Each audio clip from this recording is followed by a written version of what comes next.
সামনেই রয়েছে উপরাষ্ট্রপতি নির্বাচন, আর তার আগে কিন্তু নির্বাচন কমিশন তার সমস্ত প্রক্রিয়া একে একে সম্পন্ন করছে। তবে ইতিমধ্যে উপরাষ্ট্রপতি নির্বাচনের জন্য পর্যবেক্ষকদের নাম ঘোষণা করল কমিশন। 3 আইএএস অফিসারকে দায়িত্ব দিল জাতীয় নির্বাচন কমিশন। বিজ্ঞপ্তি প্রকাশ করে অফিসারের নাম জানিয়ে দিল এবার কমিশন। ইতিমধ্যেই এই বিজ্ঞপ্তিতে স্পষ্ট সবকিছু উল্লেখ করা হয়েছে। তবে আরো বিস্তারিত জানবো, টেলিফোন লাইনে যুক্ত হয়ে গেছে প্রতিনিধি শেখ মনিরুল। মনিরুল, ঠিক কি জানতে পারছো? এসআইআর বিতর্কে যখন প্রত্যেক দিনই নির্বাচন কমিশনের বিরুদ্ধে একের পর এক অভিযোগ তুলছে বিরোধী দলগুলি, এবং তাদের মূলত অভিযোগ হচ্ছে ফলস ভোটার নিয়ে। এইরকম কোন পুনরাবৃত্তি দেশের উপরাষ্ট্রপতি নির্বাচনে হোক তা চাইছে নির্বাচন কমিশন।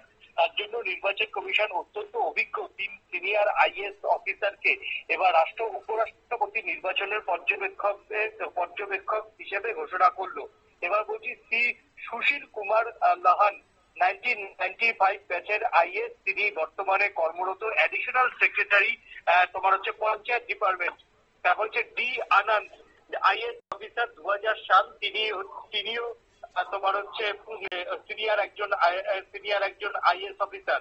নীতিন কুমার শিবদাস, তিনি রুরাল ডেভেলপমেন্টের কর্মরত। এই 3 সিনিয়র আইপিএস অফিসারকে উপরাষ্ট্রপতির নির্বাচনের পর্যবেক্ষকদের যে নাম, সেই পর্যবেক্ষকদের নাম হিসেবে ঘোষণা করলো।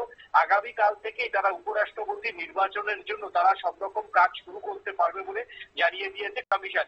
কমিশনের তরফ থেকে বলা হয়েছে যে পার্লামেন্টে যখন ভোট গ্রহণ চলবে, সেই ভোট গ্রহণের সময় 3 জন পর্যবেক্ষক, সেই পর্যবেক্ষকের নেতৃত্বেই ভোট গ্রহণ চলবে। যে এনডিএর প্রার্থী হোক আর ইন্ডির প্রার্থী হোক, যা কিছু কালকে থেকে এই 3 পর্যবেক্ষকদের নাম হিসাবেই পর্যবেক্ষকদের কাছে তারা সমস্ত কিছু অভিযোগ জানাতে পারবে। শ্রী সুশীল কুমার লাহান, তাকেই মূলত অ্যাডিশনাল সেক্রেটারি পঞ্চায়েত ডিপার্টমেন্টে রয়েছেন, তাকেই মূলত এদের প্রদান করা হয়েছে। এবং ব্যালট বাক্স থেকে আরম্ভ করে ভোট হয়ে গেলে ব্যালট বাক্স পৌঁছানো, সবটাই এই 3 সিনিয়র যে আইএস আধিকারিক, সেই আইএস আধিকারিকের নেতৃত্বেই হবে বলে বিজ্ঞপ্তি প্রকাশ করে জানিয়ে দিল জাতীয় নির্বাচন কমিশন। ধন্যবাদ। অর্থাৎ এই বিজ্ঞপ্তি জানিয়ে কিন্তু স্পষ্ট তারা জানিয়ে দিয়েছেন যে ইতিমধ্যেই 3 জন আধিকারিককে কিন্তু নিয়োগ করা হয়েছে, তারাই গোটা এই নির্বাচন প্রক্রিয়াটি খতিয়ে দেখবে। নিয়ে নিচ্ছে ছোট একটি বিজ্ঞাপন বিরতির সঙ্গে থাকুন।